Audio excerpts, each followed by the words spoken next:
السلام علیکم ورحمۃ اللہ وبرکاتہ۔ بسم اللہ والصلاة والسلام علی رسول اللہ نبینا محمد وعلی آلہ واصحابہ ومن والاه، اما بعد۔ پارہ نمبر 22 کا تذکرہ کیا جا رہا ہے۔ ایک مرتبہ پیارے نبی صلی اللہ علیہ وسلم کی پیاری بیویوں نے آپ کے سامنے فرمائش کر دی کہ دیگر عورتیں مالدار ہو رہی ہیں، ان کے شوہر مالدار ہو رہے ہیں، انہیں دنیا مل رہی ہے، ہمیں بھی دنیا چاہیے اور ہمیں بھی مال چاہیے۔ تو پیارے نبی صلی اللہ علیہ وسلم ناراض ہو گئے اور آپ صلی اللہ علیہ وسلم نے 1 مہینے کے لیے خود کو اپنی بیویوں سے الگ کر لیا۔ اللہ رب العالمین نے قرآن کی آیت نازل کی اور کہا یا ایھا النبی، اے نبی صلی اللہ علیہ وسلم، آپ اپنی بیویوں سے کہہ دیجئے کہ اگر تم دنیا چاہتی ہو تو ٹھیک ہے، آؤ میں تمہیں دنیا دے دوں گا، بہت سا مال دے دوں گا، لیکن پھر تمہیں چھوڑ بھی دوں گا۔ اور اگر تمہیں اللہ چاہیے، رسول چاہیے، آخرت کی زندگی بہتر چاہیے، تو یاد رکھو اللہ نے ہر اچھی عورت کے لیے بہت سی اچھی چیزیں جنت کے اندر تیار کر رکھی۔ یہ آیت نازل ہوئی تو اما عائشہ رضی اللہ تعالیٰ عنہ اور دیگر بیویوں کے سامنے پیارے نبی صلی اللہ علیہ وسلم نے کہا کہ دیکھو اللہ نے جو آپشن دیا، چاہو تو دنیا مل جائے گا، دنیا مل جائے گی، لیکن نبی صلی اللہ علیہ وسلم کا ساتھ پھر نہیں رہے گا، اور اگر چاہو تو آخرت ہے، اللہ اس کے رسول صلی اللہ علیہ وسلم کا ساتھ ہے۔ تو اما عائشہ رضی اللہ عنہا نے اور دیگر تمام عورتوں نے دنیا کو ٹھوکر مار کر کے نبی صلی اللہ علیہ وسلم کی صحبت اور آپ کے ساتھ کو اختیار کیا۔ اس میں سبق یہ ہے کہ اگر دنیا گھر کے اور مردوں کے پاس، شوہر کے پاس دنیا نہیں آ رہی ہے تو فکر نہیں کرنا چاہیے عورتوں کو، بلکہ کیا کرنا چاہیے، اللہ سے سوال کرنا چاہیے اور صبر کے ساتھ زندگی گزارنا چاہیے۔ پھر اللہ نے عورتوں کا کردار ذکر کیا کہ عورتوں کو کیسا بن کر کے رہنا چاہیے۔ اللہ کی فرما بردار بن کر کے رہیں، نیک عمل کریں، گھروں میں رہیں، اصل ٹھکانہ گھر ہے، اصل ٹھکانہ باہر ہے، اور جاہلیت کے زمانے کی طرح بناؤ سگار کر کے نہ چلے کہ اپنے چہرے کی زیب و زینت کو، خوبصورتی کو ظاہر کرے۔ اور ایسا بھی نہیں ہونا چاہیے کہ کسی مرد سے کبھی بات کرنے کی ضرورت اگر پڑ جائے تو ایسا نہ ہو کہ نرم لہجے میں، محبت بھرے انداز میں بات کریں۔ آپ دیکھیں دکانوں پر چلے جائیں، 200 روپیہ کم، بعض دفعہ 50-10 روپے کم کروانے کے لیے اتنی محبت سے بات کرتے ہیں کہ دکان والا مان جائے۔ رشتہ دار ہو، باپ ہو، بھائی تمہاری عزت زیادہ ہے، میں 100 روپے، 200 روپے، 500 روپے اہم نہیں ہے۔ اور یہ محبت بھرے انداز کسی طریقے سے مان جائے۔ بعض دفعہ اس کو دکانوں پہ چلے جاؤ تو ایسے انداز میں عورتیں بیٹھی رہتی ہے کہ اللہ کی کرم، اللہ گویا کیسا لگ رہا ہے اپنے گھر میں اپنے محرم مردوں کے سامنے بیٹھی ہوئی، اپنے گھر کے مردوں کے سامنے بیٹھی ہوئی ہے۔ اس طریقے سے عورتوں کا معاملہ نہیں ہونا چاہیے، بلکہ مارکیٹ میں اگر بوقت ضرورت جا رہی ہے تو کیا کرنا چاہیے، سخت انداز، یعنی اتنا سخت نہ ہو کہ سامنے والے کو برا لگے، لیکن اتنا نرم بھی نہ ہو کہ سامنے والے کے دل میں کسی طرح کا میلان یا رجحان پیدا ہو جائے۔ اللہ نے منع کیا اور کہا کہ اے عورتوں نماز قائم کرو، زکات دو، اللہ اس کے رسول کی اطاعت کرو، اس لیے کہ اسی میں تمہارے لیے خیر ہے۔ ایک مرتبہ کیا ہوا، صحابیات آئی نبی صلی اللہ علیہ وسلم کے پاس اور کہنے لگی کہ قرآن میں اللہ بار بار مردوں کا ہی تذکرہ کرتا ہے، عورتوں کا تذکرہ نہیں کرتا۔ جہاں دیکھو یا ایھا الذین آمنوا، یا ایھا الذین آمنوا، یا ایھا الذین آمنوا، تو مردوں کا بھی اللہ تعالیٰ مخاطب کر رہا، حالانکہ اس میں عورتیں بھی شامل ہیں، تو عورتوں کو کہیں اللہ مخاطب نہیں کرتا۔ تو اللہ نے مکمل آیت نازل کر ان المسلمین والمسلمات والمؤمنین والمؤمنات والقانتین والقانتات، عورتوں کا بھی اللہ نے نام لے لیا۔ پتہ یہ چلا کہ عورتوں کی دلجوئی کے لیے اگر ان کی طرف سے کسی طرح کا کوئی مطالبہ آ رہا ہے تو اسے پورا کرنا چاہیے، اللہ نے پورا کیا ہے۔ پیارے نبی صلی اللہ علیہ وسلم کے زمانے میں ایک واقعہ ہوا جس سے واقعے کے ذریعے اللہ نے کئی ایک بری رسموں کا خاتمہ کیا۔ کل ہم نے بتایا تھا کہ کسی بھی بچے کو آپ گود نہیں لے سکتے۔ اس زمانے میں گود لینے کا رواج تھا۔ آپ صلی اللہ علیہ وسلم نے زید بن حارثہ رضی اللہ عنہ کو اپنا بیٹا بنا لیا اور پھر آپ صلی اللہ علیہ وسلم نے ان کا نکاح کروا دیا اپنی پھوپھی زاد بہن کزن زینب بنت جحش رضی اللہ تعالیٰ۔ اب وہ آپ صلی اللہ علیہ وسلم کے خاندان کی ہیں، بنو ہاشم کی ہیں، اور زید بن حارثہ کہاں ایک غلام کسی اور علاقے کے جو ہے، دونوں میں کوئی جو ہے موازنہ نہیں۔ دونوں میں دنیا کے حساب سے کوئی دونوں کے مزاج میں فرق تھا، لیکن آپ صلی اللہ علیہ وسلم کی خواہش تھی، آپ نے نکاح کروا دیا۔ تھوڑے دن تک یہ نکاح چلا، دونوں میں انبن ہوئی اور پھر دونوں میں طلاق کی نوبت آ گئی، زینب بنت جحش اور زید بن حارثہ رضی اللہ تعالیٰ عنہما کے درمیان۔ اب جب طلاق کی نوبت آئی، طلاق واقع ہو گئی، تو زینب بنت جحش رضی اللہ عنہا سے نکاح کروا دیا اللہ نے، کس سے؟ پیارے نبی صلی اللہ علیہ وسلم سے اللہ نے نکاح کروا دیا اور کہا زوجناکہا، یہ وہ خاتون ہے زینب بنت جحش رضی اللہ تعالیٰ عنہ جن کا نکاح اللہ نے کروایا، اور اسی بنا پر یہ فخر کیا کرتے تھے، اسی بنا پر یہ دیگر تمام عورتوں پر فخر کی تم سب کا نکاح زمین پر ہوا، میرا نکاح آسمان پر ہوا، اللہ نے میرا نکاح کروایا۔ اچھا جب یہ نکاح ہو گیا تو مشرکین مکہ نے کہنا شروع کیا کہ یہ کیسا نبی ہے جو اپنی ہی بہو سے جس نے نکاح کر لیا، کیونکہ بھائی بیٹا نا، زید بن حارثہ کو لوگ بیٹا کہتے تھے اور سگے بیٹے کا تصور پیدا ہو جاتا تھا اس زمانے۔ تو اب کہا کہ بہو سے اپنے بیٹے کی بیوی سے نکاح کر لیا، اگرچہ طلاق ہو چکی ہے، تو اللہ نے آیت نازل کی، کیا کہا؟ ما کان محمد ابا احد من رجالکم، محمد صلی اللہ علیہ وسلم تم میں سے کسی مرد کے باپ نہیں، یعنی زید بن حارثہ رضی اللہ عنہ یہ نبی صلی اللہ علیہ وسلم کے بیٹے نہیں ہیں، محمد صلی اللہ علیہ وسلم تم میں سے کسی مرد کے باپ ہی نہیں۔ ان کے 3 بیٹے تھے، تینوں کا بچپن میں انتقال، تینوں کا بچپن، قاسم، عبداللہ اور ابراہیم، تینوں کا بچپن میں انتقال ہوا۔ اب محمد صلی اللہ علیہ وسلم کا کوئی بھی بیٹا نہیں ہے اور تم میں سے کسی بھی مرد کے باپ نہیں ہے، ولکن رسول اللہ، لیکن وہ اللہ کے رسول ہیں اور آخری نبی ہیں، نبیوں کے خاتم۔ اب آپ دیکھیے اللہ نے یہ نکاح کروایا، اس کے ذریعے کئی ایک رسموں کا خاتمہ کیا۔ رسم نمبر 1 کہ منہ بولا بیٹا سگے بیٹے کی طرح نہیں ہے۔ نمبر 2، منہ بولے بیٹے کی بیوی سے نکاح کیا جا سکتا ہے اگر طلاق ہو جائے تو، دونوں کے درمیان جدائی ہو جائے تو۔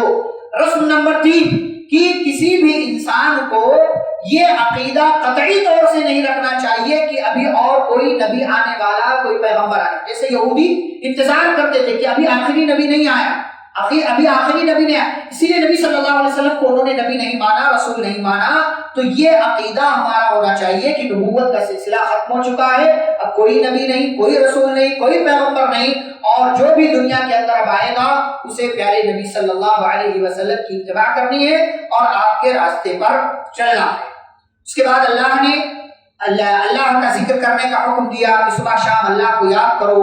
نبی صلی اللہ علیہ وسلم کے دنیا میں بھیجے جانے کا مقصد بیان کیا، فرمایا اے نبی صلی اللہ علیہ وسلم ہم نے آپ کو دنیا میں اس لیے بنایا ہے، بھیجا ہے تاکہ آپ لوگوں کے لیے گواہ بنیں، لوگوں کے لیے گواہ بنیں، لوگوں کو خوشخبریاں دیں، لوگوں کو ڈرائیں، اور آپ کو ہم نے روشن چراغ بنا کر کے بھیجا ہے تاکہ آپ کی دی گئی روشنی کے ذریعے لوگ کیا کریں؟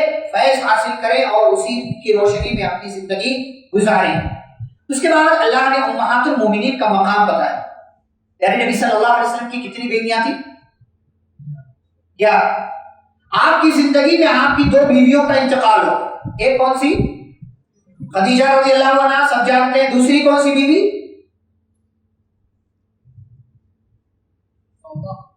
نہیں، دوسری بیوی زینب بنت خزیمہ، زینب بنت جحش نہیں، جن کا وہ تو آپ کی کزن ہے، ان سے نکاح ہوا بعد میں ان کے بعد، زینب بنت خزیمہ جنہیں ام المساکین کہا جاتا ہے، مسکینوں کی ماں، بہت خرچ کرتی تھی، ان دونوں کی وفات ہوگی۔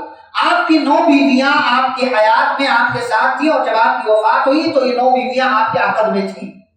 اللہ رب العالمین نے قرآن کی آیت نازل کی، کیا کہا کہ اے نبی صلی اللہ علیہ وسلم اب آپ کو مزید اور نکاح نہیں کرنا، یعنی بس اتنا، بس اب آپ کے لیے یہ اجازت ختم کی جا رہی ہے، اور ایسا بھی نہیں ہے کہ آپ کی جو بیویاں ان میں سے کسی کو آپ طلاق دے کر کے کسی اور عورت سے شادی کریں، اب آپ کے لیے مزید شادی کی اجازت نہیں، اور یہ بھی کہ اب آپ کی جو بیویاں ان میں سے کسی بھی بیوی کو آپ تبدیل بھی نہیں کریں، یعنی مزید نکاح آپ کسی صورت میں نہیں کر سکتے۔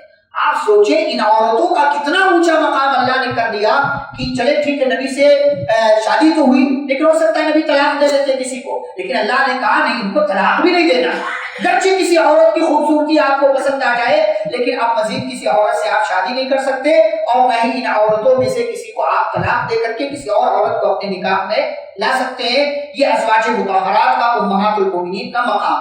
اس کے بعد دعوت کے آداب کا اللہ نے تذکرہ کیا۔ آپ صلی اللہ علیہ وسلم نے جو نکاح کیا نا زینب بنت جحش رضی اللہ عنہا سے، ولیمہ کروایا تو اب ولیمہ جب آپ نے کروایا صحابہ کو دعوت دی، تو کچھ صحابہ ایسے تھے جو کھانا تیار نہیں ہوا اس سے پہلے آ گئے، کچھ صحابہ ایسے تھے کہ آئے، کھانا کھایا، کھانا کھانے کے بعد کیا کیا، وہی بیٹھ گئے، بیٹھ کر خوب بات چیت میں لگے۔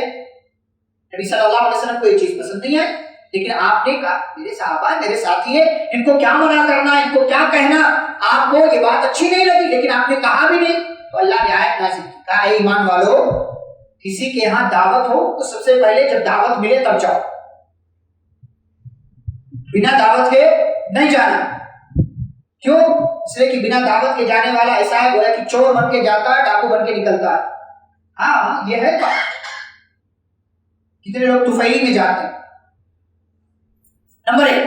نمبر 2، دعوت ملے تو چاہیے، لیکن کب؟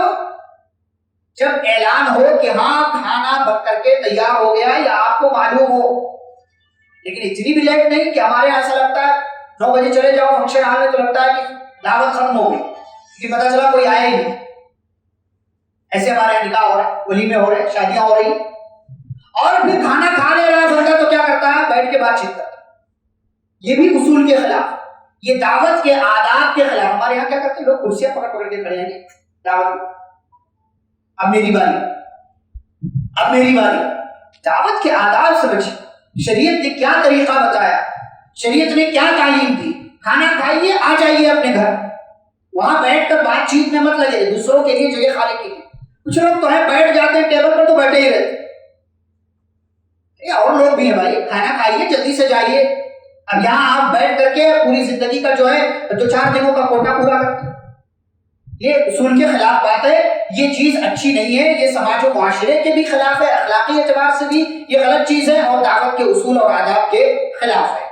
اللہ نے پردے کا حکم دیا۔ پردے کا مقصد کیا ہے؟ کہ جسم اور خوبصورتی اس کو چھپایا جا سکے، یہ پردے کا مقصد ہے، اور تاکہ دل بھی پاک صاف ہے۔ حضرت عمر رضی اللہ تعالیٰ عنہ نے نبی صلی اللہ علیہ وسلم سے کہا، اللہ کے نبی صلی اللہ علیہ وسلم، لوگ آتے ہیں آپ کی بیویوں کے پاس بیٹھتے ہیں، ہر طرح کے لوگ آتے ہیں، آپ اگر اپنی بیویوں کو پردے کا حکم دے دیں تو بہت اچھا ہو۔ اللہ نے عمر رضی اللہ عنہ کی موافقت میں قرآن کی آیت نازل کر دی، آیت حجاب، وَإِذَا سَأَلْتُمُوهُنَّ مَتَاعًا فَاسْأَلُوهُنَّ مِنْ وَرَاءِ حِجَابٍ، کہ اے لوگوں اب اگر تمہیں نبی کی بیویوں سے کوئی سوال کرنا ہے تو کیا کرنا ہے؟ پردے کے پیچھے سے۔ پردے کے کیا مطلب؟ پردے کے پیچھے سے۔ امہات المومنین تمام عورتیں پہلے بھی اپنے جسم کو چھپا رہی تھی، اب کیا کہہ دیا گیا کہ اب چہرہ بھی نہیں دیکھ سکتے، سوال کرنا ہے تو پردے کے پیچھے سے سوال کرنا ہے۔ ہمارے یہاں لوگ کہتے ہیں چہرے کا پردہ ہی نہیں ہے، کہتے چہرے کا پردہ ہی نہیں ہے، چہرے کا پردہ نہیں تو پھر کس چیز کا پردہ کریں؟ سب سے زیادہ جسم میں اٹریکٹیو چیز کیا ہے؟ چہرہ۔ آگے اللہ نے کہا ہے نکاح 59 میں، یا ایھا النبی قل لازواجک وبناتک ونساء المؤمنین یدنین علیہن، اے نبی آپ اپنی بیویوں سے، بیٹیوں سے، مومن کی عورتوں سے کہہ دیجئے کہ اپنے اوپر اپنی چادر کو ڈال لیں، اوپر اوپر۔ ہمارے یہاں کچھ لوگ بس صرف دوپٹہ لینا جو ہے فقط، بعض لوگ صرف اسکارف لگا لیا اور اس کے بعد خلاص چہرہ کھول کر کے چل۔ ذالک ادنیٰ ان یعرفن، جب پردہ کر لیں گی تو پہچان لی جائے گی کہ ہاں یہ عزت دار خاتون ہے، پھر ان کو تکلیف نہیں دی جائے گی۔ یہ پردے کا اصل مقصد ہے۔ اب اگر آپ کا تعلق یا تو نبی کی کوئی عورت، اس کی سچویشن کیا ہو سکتی ہے، حالت کیا ہو سکتی ہے، یا تو وہ نبی کی بیوی ہوگی یا نبی کی بیٹی ہوگی یا تمام مومنوں میں سے کسی عورت کی بیوی ہوگی، کسی مرد کی بیوی ہوگی، کسی مومن کی بیوی ہوگی۔ پردے کا حکم مومنہ عورتوں کو دیا گیا ہے، لہٰذا جو بھی مومن خاتون ہے اسے چاہیے کہ وہ پردہ کرے، اسے پردے کا اہتمام کرنا چاہیے۔ اللہ نے پیارے نبی صلی اللہ علیہ وسلم کے تعلق سے فرمایا کہ اللہ اور اس کے فرشتے نبی صلی اللہ علیہ وسلم پر درود و سلام بھیجتے ہیں۔ یا ایھا الذین آمنوا، اے ایمان والو، صلوا علیہ